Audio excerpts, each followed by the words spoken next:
ज्योतिर्मयेशलाख्या चक्षुर्मिलितं येन तस्मै श्रीगुरुवे नमः। श्रीचैतन्यमनोभीष्टं स्थापितं येन भूतले स्वयं रूप कदा मह्यं ददाति स्वपदान्तिकं।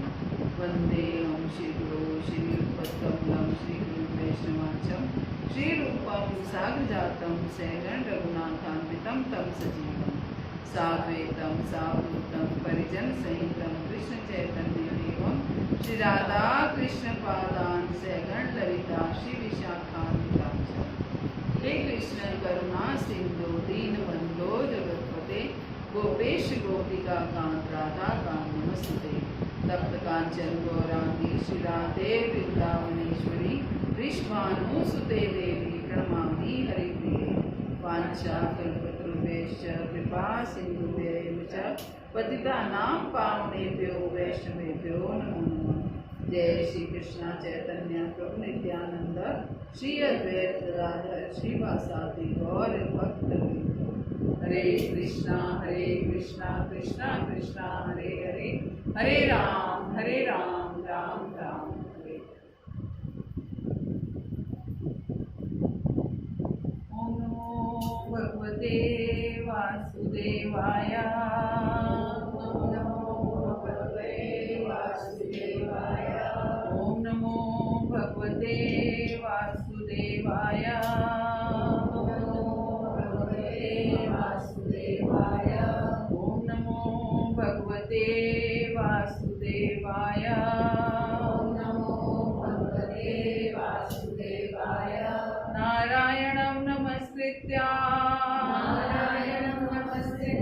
नरं चैव नरोत्तमं देवीं सरस्वतीं व्यास ततो जयमुदीरये। नष्प्रायेषु अभद्रेषु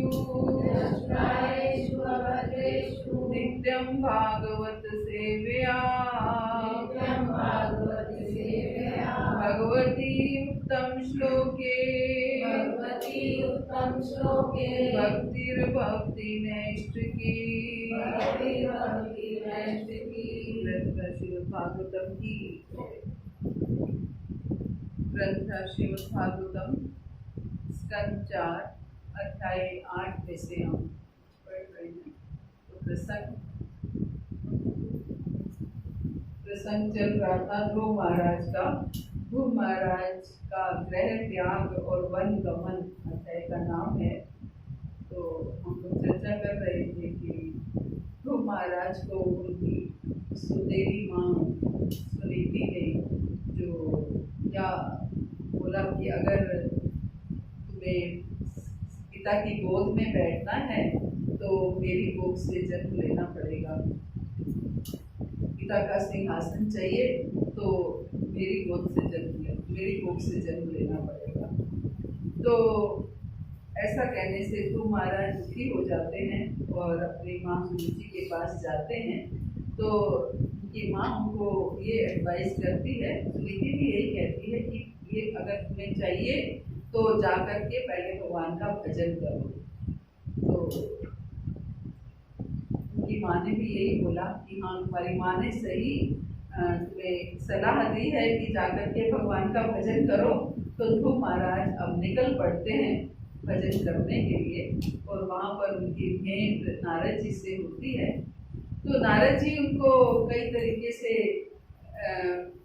समझाते भी हैं कि तुम अभी बालक हो, तुम्हारी अभी उम्र नहीं है ये सब करने की। तो लेकिन ध्रुव महाराज नहीं समझते हैं और कई तरीके से नारद जी उनको समझा रहे हैं। हमने पिछले श्लोकों में पढ़ा कि नारद जी कह रहे हैं कि तुम्हें इसके लिए प्रयत्न नहीं करना चाहिए, इसमें तुम्हें सफलता नहीं मिलेगी। अच्छा होगा कि तुम घर वापस लौट जाओ। तो और साथ में व्यवहार के बारे में भी बता रहे हैं और मनुष्य जीवन के बारे में बता रहे हैं कि मनुष्य को चाहिए कि जीवन की किसी भी अवस्था में चाहे सुख हो या दुख, जो दैवी इच्छा द्वारा प्रदत्त है उससे संतुष्ट रहें। कि मनुष्य को क्या चाहिए कि चाहे कुछ भी हो, चाहे सुख हो या दुख हो, जो भगवान ने हमें दिया है, सुख दिया है तो सुख में संतुष्ट रहना चाहिए, दुख दिया है तो दुख में संतुष्ट रहना चाहिए। तो ये नारद जी ध्रुव महाराज को समझा रहे हैं और फिर व्यवहार के बारे में, क्योंकि उनकी माँ के व्यवहार की वजह से वो अपना घर छोड़ करके निकले थे, इसलिए नारद जी उनको व्यवहार के बारे में समझा रहे हैं कि प्रत्येक मनुष्य को इस तरह व्यवहार करना चाहिए कि यदि वे अपने से अधिक योग्य व्यक्ति से मिले तो उसे बहुत हर्षित होना चाहिए, अपने से कम योग्य व्यक्ति से मिले तो उसे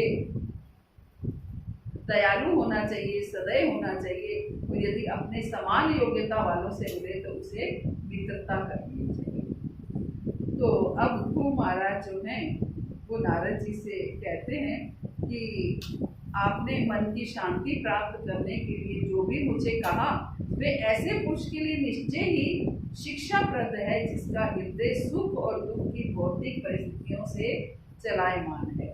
लेकिन जहाँ तक मेरा संबंध है मैं तो अविद्या से प्रसन्न हूँ और इस प्रकार का दर्शन मेरे हृदय को स्पर्श नहीं कर सकता कि मेरे अंदर तो अज्ञानता है, मैं तो अविद्या है, तो मैं तो उससे पीड़ित हूँ। तो आप अगर मुझे ऐसे समझाएंगे कि हाँ कि आप को ऐसा नहीं सोचना चाहिए या आप या बालक को वापस लौट जाओ, तो मुझे ये बातें समझ में नहीं आने वाली। जब तक कि मैं प्रैक्टिकली ये करके देख नहीं लूँगा तब तक मुझे ये बातें समझ में नहीं आएंगी, क्योंकि मैं अज्ञान से अविद्या से पीड़ित हूँ। इसलिए इस तरह का दर्शन, ये दर्शन शास्त्र जो है ये मुझे समझ में नहीं आएगा।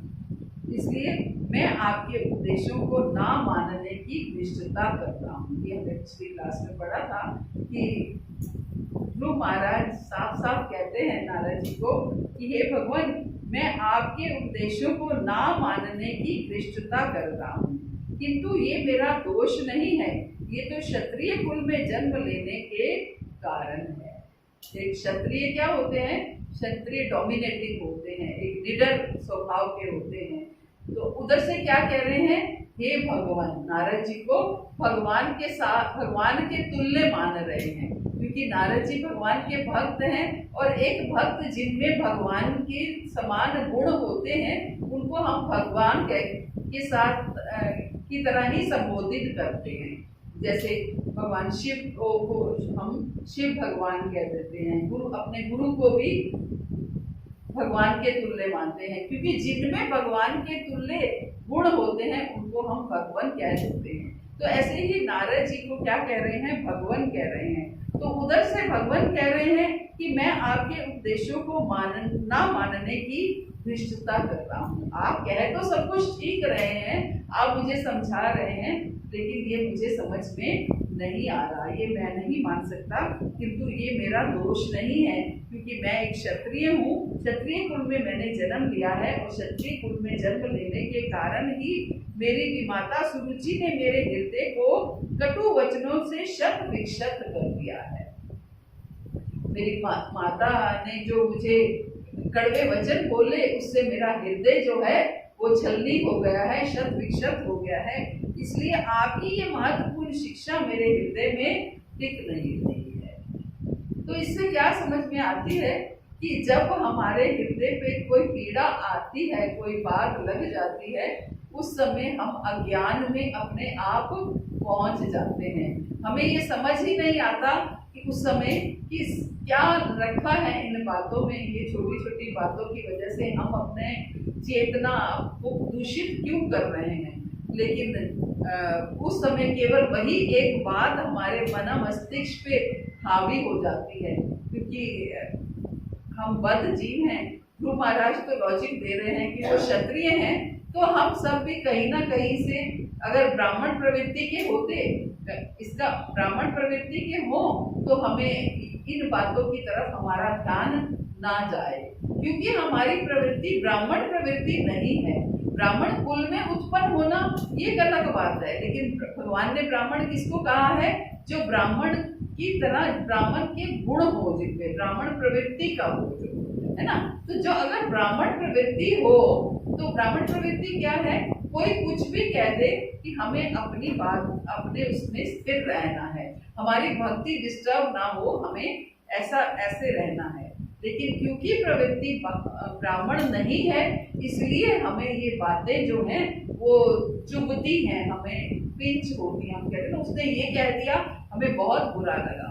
तो ध्रुव महाराज को भी ये बात बुरी लग रही है, क्योंकि वो लॉजिक क्या दे रहे हैं, क्योंकि वो क्षत्रिय कुल में उत्पन्न हुए हैं, तो क्षत्रिय का स्वभाव है वो किसी की सुन नहीं सकते।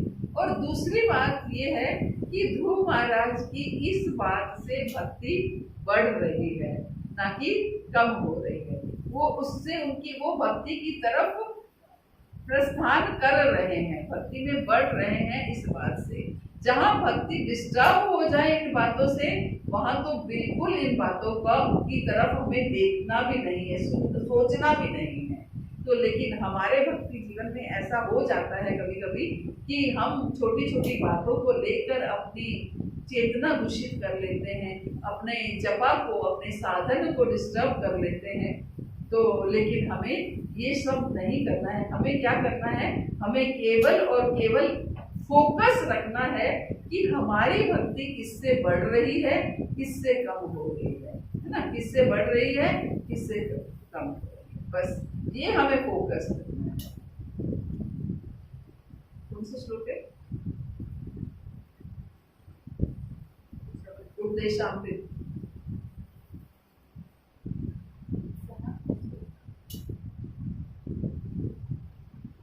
हाँ, कह सकते हो उसको भी।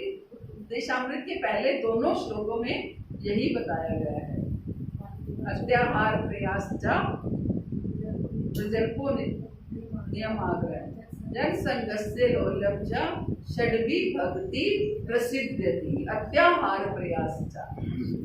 रूप गोस्वामी ने इन दोनों श्लोकों में क्या बताया है कि कैसे हमारी भक्ति बढ़ सकती है, और 9 श्लोकों में 2 श्लोकों को ये स्थान दिया है।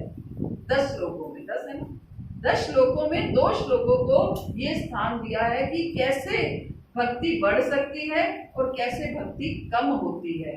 तो इसके ऊपर फोकस करने को बोला है कि हमारा फोकस किसके ऊपर होना चाहिए, कि कहाँ से हमारी भक्ति बढ़ रही है, कहाँ से हमारी भक्ति डिस्टर्ब हो रही है। और जीवन में कुछ नहीं है, केवल इस बात के ऊपर हम फोकस करके चलेंगे तो हमारा कल्याण हो जाएगा। लेकिन हम इस बात के ऊपर फोकस नहीं करते हैं। रूप गोस्वामी कह रहे हैं, अत्याहार प्रयास चा प्रजल्पो नियम आग्रह जन संगस्य लोलभ चा षड्वी भक्ति प्रसिद्धति। इन बातों से भक्ति बढ़ती है, विनश्यति। षड्वी भक्ति विनश्यति। अत्याहार, ज्यादा आहार लेने से, ज्यादा संग्रह करने से हमारी भक्ति विनष्ट होती है, और प्रजल्प करने से हमारी भक्ति विनष्ट होती है, और लोगों का असत संग करने से हमारी भक्ति विनष्ट होती है। तो ऐसी कई चीजें उन्होंने बताई जिससे हमारी भक्ति विनष्ट होती है। तो हमें बिल्कुल उसके ऊपर फोकस करना है। और उत्साह निश्चया धैर्य तत्त कर्म प्रवर्तना। उत्साह से हमारी भक्ति बढ़ती है ना। तो ये चीजें उन्होंने बताई। उत्साह करने से भक्ति बढ़ती है, हमारे अपने निश्चय करने से भक्ति बढ़ती है। तो इस तरीके से रूप गोस्वामी ने इन चीजों के ऊपर फोकस किया है कि हमें अपनी भक्ति कैसे बढ़ती है, कैसे किन चीजों को हमें फोकस करना है। और शुरू के ही 2 श्लोकों में दे दिया कि किनसे भक्ति बढ़ती है, किनसे अपनी हमारी भक्ति कम होती है, इस बात का हमें ध्यान रखना है। तो ध्रुव महाराज भी हमें समझा रहे हैं कि उनकी भक्ति क्या है। उन्होंने ये बात, उनको क्षत्रिय घर में वो उत्पन्न हुए हैं, क्षत्रिय कुल में उनकी उत्पत्ति हुई है, लेकिन वो इस बात को उनको कह रहे हैं कि मुझे ये बात हृदय में लग गई, मेरा हृदय शत विक्षत हो गया। मेरी देवी माँ ने अगर ऐसा बोला तो मेरा हृदय शत विक्षत हो गया, लेकिन उससे उनकी भक्ति डिस्टर्ब नहीं हुई, उससे बल्कि वो भक्ति मार्ग पर चल पड़े। तो ये चीज हमें फोकस करनी है।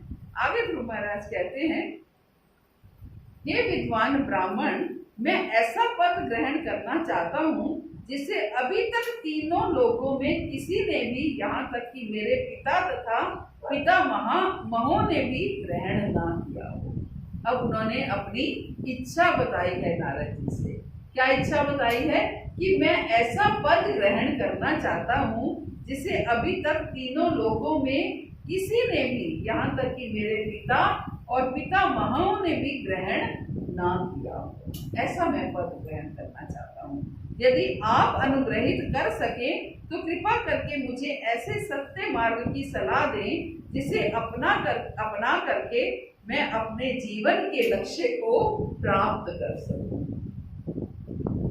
कि मैं एक ऐसा मार्ग चाहता हूँ, ऐसा पद चाहता हूँ, मैं ऐसा पद ग्रहण करना चाहता हूँ जिसे अभी तक तीनों लोगों में किसी ने भी, यहाँ तक कि मेरे पिता ने भी प्राप्त ना किया हो, पितामहों ने भी प्राप्त ना किया हो। कौन थे ध्रुव महाराज के पिता? उदानपाद। उदानपाद के पिता स्वयंभू मनु, है ना, स्वयंभू मनु। और स्वयंभू मनु के पिता ब्रह्मा जी। तभी उन्होंने क्या बोला? पितामहों ने भी ना प्राप्त किया हो। उनके पिता उदानपाद, उदानपाद के पिता स्वयंभू मनु, स्वयंभू मनु के पुत्र थे ब्रह्मा जी के पुत्र थे। यानी कि उन्होंने ब्रह्मा जी को भी चैलेंज किया कि मुझे ऐसा पद चाहिए, मुझे ऐसा स्थान चाहिए जो ब्रह्मा जी के स्थान से भी ऊपर हो। उन्होंने क्या बोला? कि मैं ऐसा स्थान प्राप्त करना चाहता हूँ जो अब तक ना तो मेरे पिता ने प्राप्त किया हो, ना मेरे पितामहों ने प्राप्त किया हो। जो अभी तक मेरे कुल में मेरे दादा परदादा जो भी रहे, उन्होंने भी प्राप्त ना किया हो। मुझे ऐसा स्थान चाहिए, है ना। ब्रह्मा जी का लोक जो है वो क्या है? हमारे भौतिक लोकों में सबसे ऊपर का लोक है ना। उससे ऊंचा लोक कोई नहीं है। लेकिन ध्रुव महाराज ने क्या इच्छा की? कि मुझे उससे भी ऊपर का स्थान चाहिए। तो भगवान ने उनकी इच्छा पूरी की, है ना। तो ध्रुव लोक जो है वो हमारे भौतिक लोकों से ऊपर का लोक है ना। भौतिक लोकों से ऊपर का लोक है। तो भगवान क्या कह रहे हैं कि हे विद्वान ब्राह्मण, मैं ऐसा पद ग्रहण करना चाहता हूँ जिसे अभी तक तीनों लोकों में किसी ने भी, यहाँ तक कि मेरे पिता तथा पितामहों ने भी ग्रहण ना किया हो। यदि आप अनुग्रहित कर सके तो कृपा करके मुझे ऐसे सत्य मार्ग की सलाह दीजिए। मुझे सलाह दीजिए कि मैं क्या करूं, कौन सा मार्ग अपनाऊं जिससे मुझे जो है ऐसे लोक प्राप्त हो सके जो आज तक ना तो मेरे पितामहों ने प्राप्त ना किया, जिसे अपना करके मैं अपने जीवन के लक्ष्य को प्राप्त कर सकूं। तो इससे क्या समझ में आती है कि ऐसा नहीं था ध्रुव महाराज के हृदय में भौतिक इच्छा नहीं थी। उनके हृदय में भौतिक इच्छा थी। हम लोग कहते हैं कि भौतिक इच्छा नहीं करनी चाहिए, लेकिन ध्रुव महाराज के हृदय में भौतिक इच्छा थी कि मैं उच्च लोक प्राप्त करूं। लेकिन वो ये इच्छा लेकर के भी किसके पास गए? भगवान के पास गए, देवी देवताओं के पास नहीं गए। तो कंसेप्ट ये है कि ऐसा नहीं है कि हमें भौतिक इच्छा नहीं हमारे हृदय में उत्पन्न हो सकती। हम बद्ध जीव हैं, इस भौतिक संसार में रहते हैं, ग्रस्त हैं, और ग्रस्त में रह करके कभी ना कभी कोई भौतिक इच्छा उत्पन्न हो सकती है। लेकिन उस भौतिक इच्छा को लेकर के भी हमें भगवान के पास ही जाना है।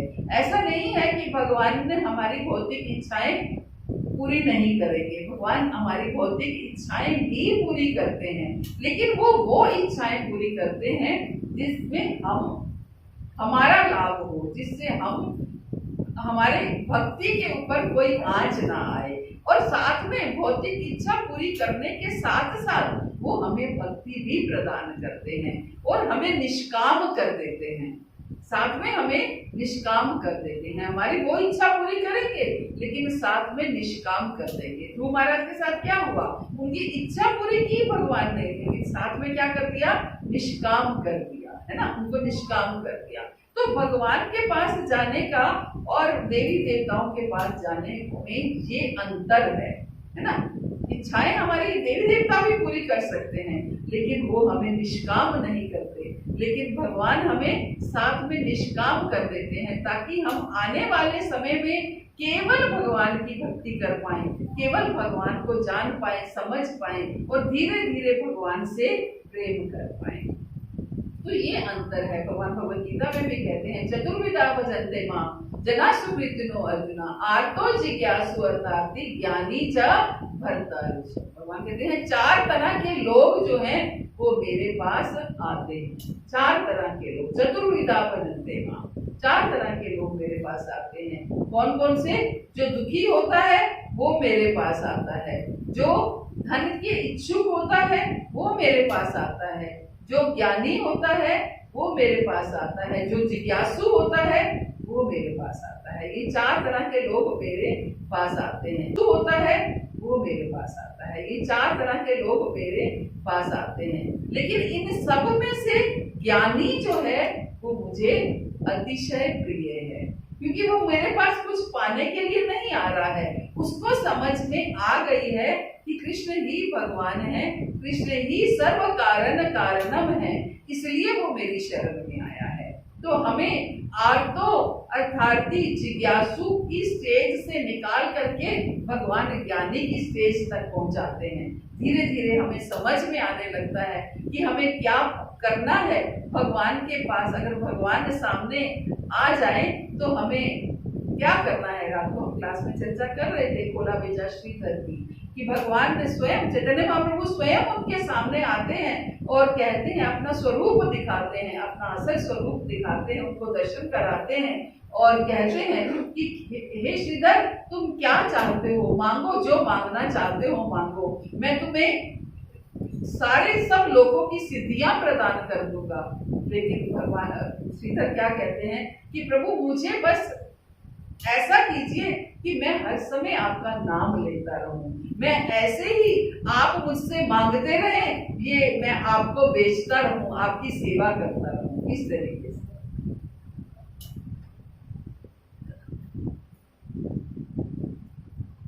तो इस तरीके से जो शुद्ध भक्त हैं वो भगवान के कहने पर भी भगवान से कुछ मांगते नहीं है, है ना। पृथु महाराज के सामने भगवान प्रकट हो गए और भगवान ने बोला कि मांगो पृथु, मांगो, क्या मांगना चाहते हो, राजपाट, कुछ भी। राजा थे लेकिन क्या मांग रहे हैं कि हे प्रभु मुझे 10,000 कान दीजिए, मुझे 10,000 कान दीजिए। उन कानों से मैं, इन 2 कानों से मेरी आपकी कथाओं को सुनने में प्रतीति नहीं होती, मतलब संतुष्टि नहीं होती। मैं 10,000 कानों से आपके बारे में सुनना चाहता हूँ। तो इस तरीके से जो शुद्ध भक्त होते हैं वो भगवान कहते हैं उनको कि मुझसे मांगो, लेकिन वो मांगना नहीं चाहते क्योंकि वो ज्ञानी हो चुके हैं। भगवान तभी कहते हैं इन सब में सबसे जो मुझे प्रिय है वो ज्ञानी भक्त है। आते मेरे पास सब हैं, मैं सबको स्वीकार करता हूँ, लेकिन और सबकी इच्छाएं पूरी करता हूँ, लेकिन धीरे धीरे धीरे धीरे मैं उनको ज्ञानी की स्टेज तक पहुंचा देता हूँ। हम सबको एक्सपीरियंस है इन बातों का कि जब हम आए थे ऐसा नहीं था कि हम बिल्कुल निष्काम थे, कोई ना कोई इच्छा जागृत होती, अभी भी नहीं है, लेकिन कंपैरेटिवली धीरे धीरे धीरे धीरे भौतिक कामनाएं समाप्त होती जा रही हैं, कम होती जा रही हैं, कम होते होते वो समाप्त हो जाएंगे। तो यही भगवान यहाँ पर ध्रुव महाराज कह रहे हैं। तो प्रभुपाद कहते हैं कि यहाँ पर एक विशेष बात कही गई है, वह ये है कि ध्रुव महाराज उच्च पद ग्रहण करना चाह रहे हैं किंतु छल छद्दे से नहीं।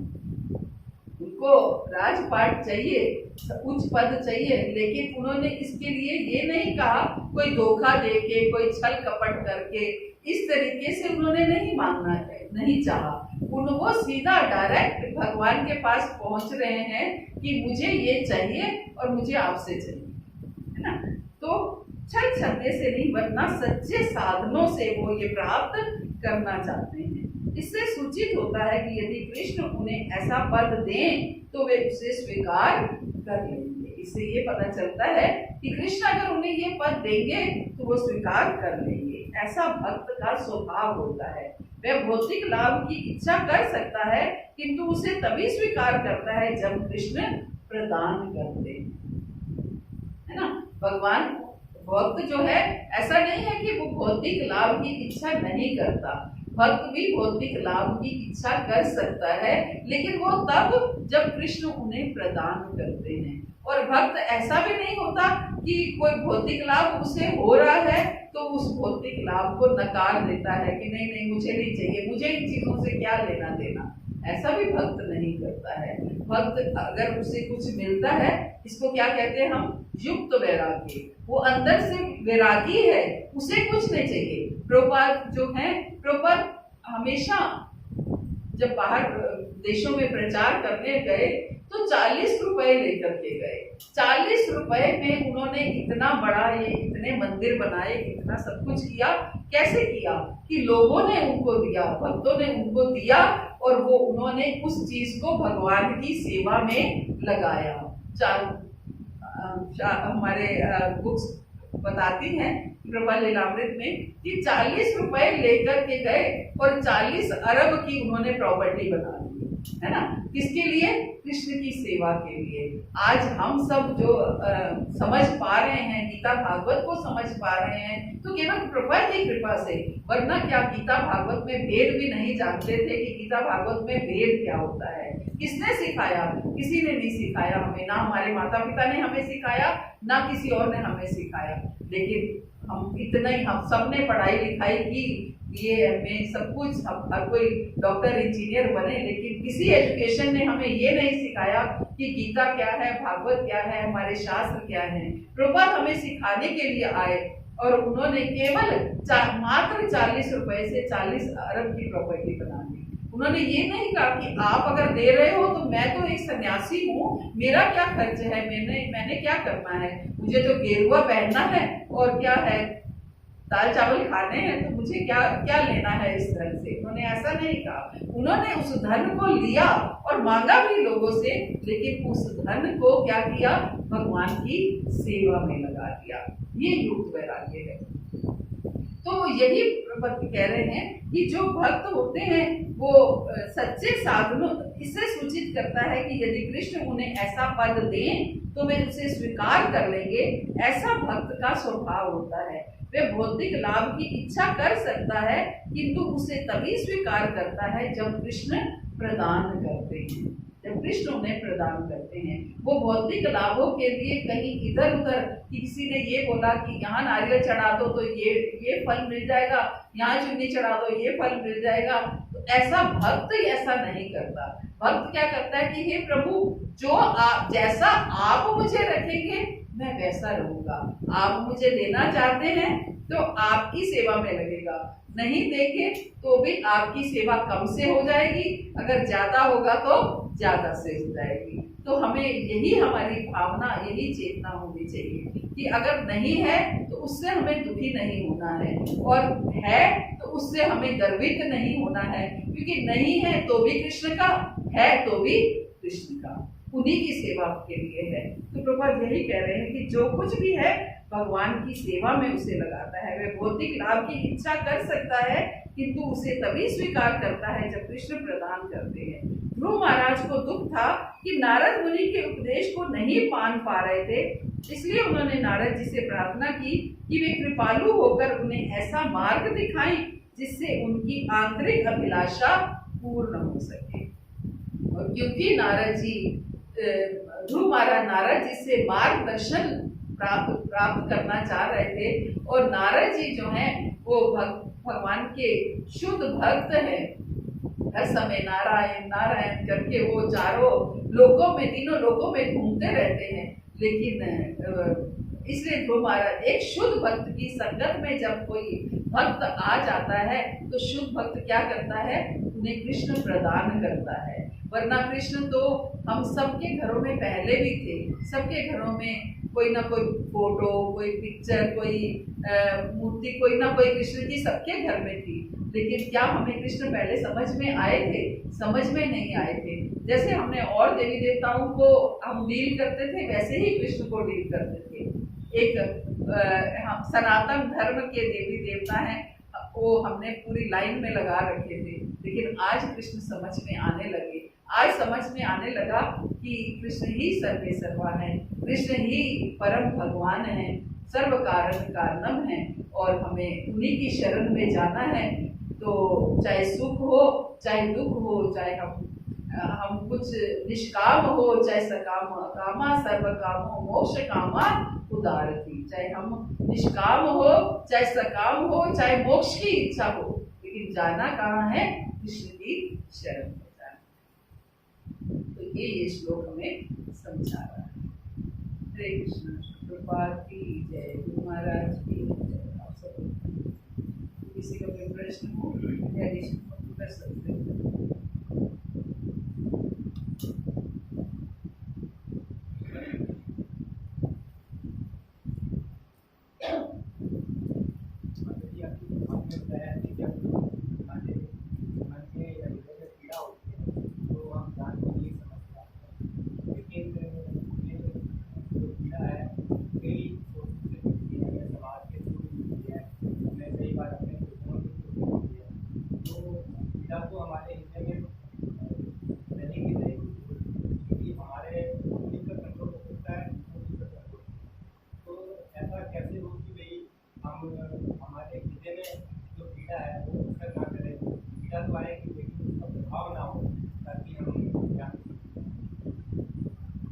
सुंदर प्रश्न है प्रभु जी का कि पीड़ाएं तो हमें मिलती हैं, कभी कभी समाज से मिलती हैं, कभी कभी अपने परिवार से मिलती हैं, कभी अपने ही पीड़ा, तीन ताप, त्रिताप, आदि भौतिक, आदि दैविक, आध्यात्मिक, ये तीन ताप हैं कि कभी आदि भौतिक क्या है?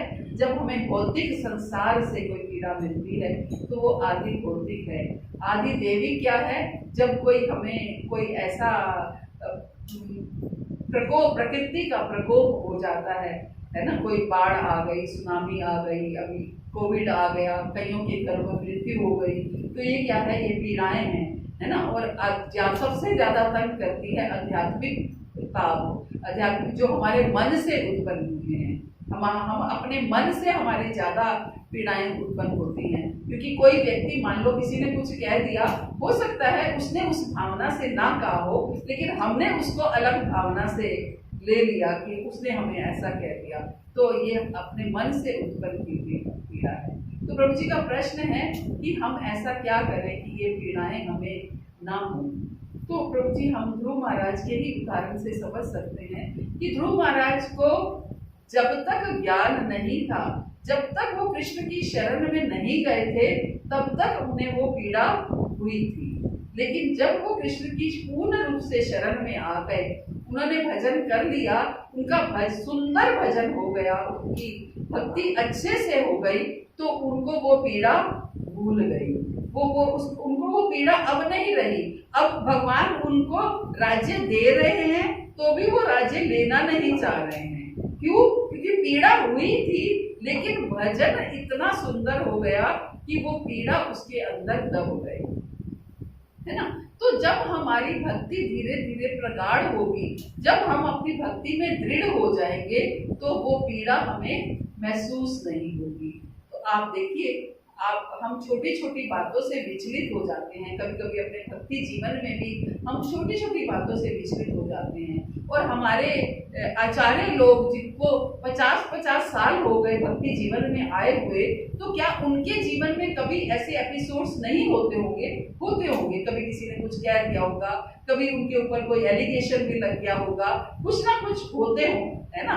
जब हम बद्ध जीवों के साथ रहते हैं, एक हॉस्पिटल में रह रहे हैं जहाँ सारे बीमार हैं, तो हम सबकी तरफ से पीड़ित होते ही हैं, लेकिन उनको ये बातें इफेक्ट नहीं करती हैं, हमें ये बातें इफेक्ट करती हैं। वो इसलिए क्योंकि उनकी भक्ति प्रगाढ़ हो चुकी है। हमें अपने साधन को प्रगाढ़ करना है, अपने भजन को प्रगाढ़ करना है, ताकि हमने शुरुआत कहाँ से की थी कि हम अपना लक्ष्य भूल जाते हैं। अपने लक्ष्य को फोकस करना है। हमारा लक्ष्य क्या है? हमारा लक्ष्य क्या है?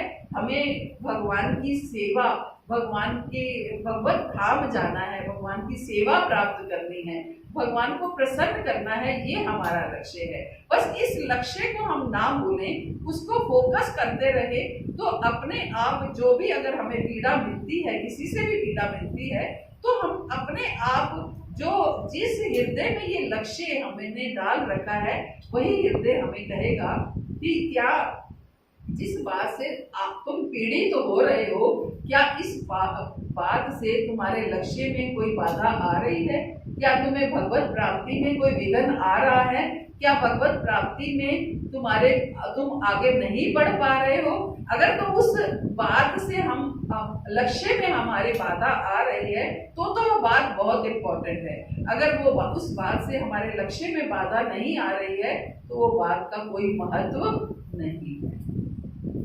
मैं समझा पाई प्रभु जी आपको कि अगर कोई भी अब निर्भर करता है, मान लीजिए हमारी भक्ति में ही अड़चन आ रही है, हमें कोई भक्ति करने से रोक रहा है ना, हम कर नहीं पा रहे हैं, तो वो बात फिर भी महत्वपूर्ण कही जा सकती है। उसके लिए हम अपने आचार्यों से, अपने सीनियर से सलाह मशवरा कर सकते हैं कि अब हम क्या करें, अब हम यहाँ फंस गए। लेकिन जहाँ हमारी भक्ति में बाधा नहीं आ रही है, भक्ति हमारी सुचारू रूप से चल रही है, तो वो बात हमें कभी भी डिस्टर्ब नहीं करनी चाहिए।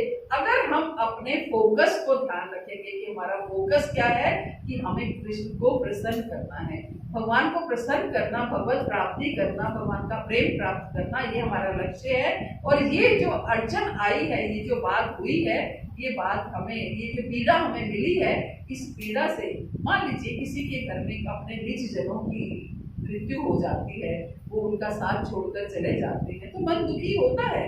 ऐसा नहीं है, मन दुखी क्यों नहीं होता, मन जरूर दुखी होता है। तो क्या इससे हमारे भक्ति मार्ग पर विघ्न पड़ता है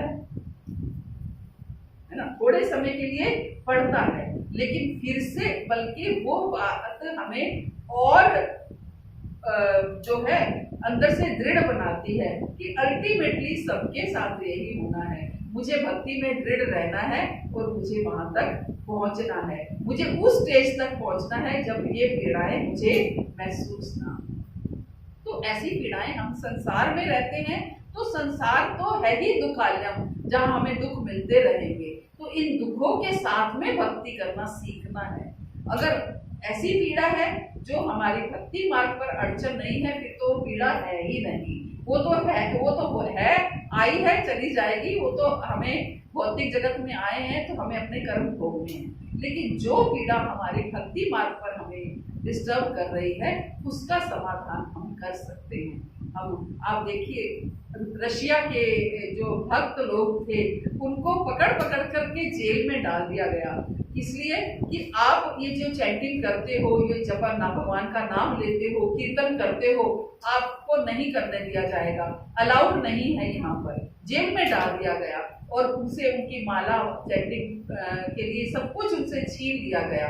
उन्हें खाने के लिए ब्रेड दी जाती थी, जैसे वो तो ब्रेड को भिगो के उसको गोलियां बना के सुखाते थे और फिर उससे अपनी उन्होंने माला बनाई। उस ब्रेड की गोलियों से उन्होंने अपनी माला बनाई और अपनी चैंटिंग शुरू कर दी। खाना पीना छोड़ दिया, कब तक भूखा रखेंगे, है ना, कब तक भूखा रखेंगे। तो और उस ब्रेड की गोलियों से अपनी माला, अड़चन आई भक्ति में, लेकिन फोकस किसको किया, भक्ति को, है ना। तो जो भक्त होते हैं उनको बस फोकस अपनी भक्ति पे करना है, अपनी साधन पे करना है, हमारा साधन डिस्टर्ब ना हो। तो उसके लिए कोई भी ऐसी समस्या आ जाती है, पीड़ा आती है जीवन में, लेकिन वो कितनी महत्वपूर्ण है ये हमें देखना है। क्या हमारे भक्ति मार्ग में अड़चन डाल रही है? उससे अगर डाल रही है तो थोड़ा उसके बारे में सोचा जा सकता है, नहीं तो छोटी मोटी बातों को तो हम इग्नोर करके चलना पड़ेगा। बहुत से कई माताएं हैं खासतौर से ऐसी होती हैं जिनको घर में अलाउ नहीं किया जाता है भक्ति करने के लिए। शुरू में छिप के करती हैं, माला को भी शॉल में चुन्नी में छिपा के करती हैं, लेकिन धीरे धीरे क्या होता है, धीरे धीरे भगवान जब दृढ़ता देखते हैं तो अपने आप रास्ते खोलते चले जाते हैं, सब रास्ते खुल जाते हैं। हमारी एक बार दृढ़ता होनी चाहिए। मेरे साथ मेरी एक कलीग है, उनके घर में ऐसा एटमॉस्फेयर था कि कभी ऐसा नहीं होता था कि उनका फ्रीजर, डीप फ्रीजर कहती हर समय नॉनवेज से भरा रहता है और हमें ऐसी पार्टियों में जाना पड़ता है। मेरे हस्बैंड तो खैर ड्रिंक करते ही हैं कि हर समय ड्रिंक उनको चाहिए और साथ में मुझे भी फोर्स किया जाता है और मैं भी कर चुकी हूँ। जब से आपके साथ आई हूँ तो मैं इस चीज़ को अवॉइड कर रही हूँ। मैं भी ड्रिंक करने, मुझे भी कहा जाता है ड्रिंक करने को, लेकिन अब धीरे धीरे उसने घर का माहौल ऐसे ही चेंज किया, लेकिन स्लोली स्लोली धीरे धीरे। अब ऑफरिंग सेटिंग तो वो बहुत समय से कर ही रही हैं, 16 माला करती हैं, तो शुरू में छिप छिप के करती थी, अब फ्रंट में आने लगी। धीरे शुरू में हस्बैंड बोलते थे, अब धीरे धीरे बोलना छोड़ दिया। अब भोग लगाने लगी, पहले केवल भोग लगा लेती थी, अब जो भी प्रसाद बनाती हैं, खाना बनाती हैं, उनको भोग लगाती हैं, हस्बैंड को वही खिलाती हैं। धीरे धीरे हस्बैंड का मन बदलने लगा, आगे उनमें भी चेंज आने लगा। तो स्लो प्रोसेस है, लेकिन पेशेंस रख के हम इसको आसानी से डील कर सकते हैं, कोई ऐसी अड़चन नहीं है। और किसी का कोई प्रश्न?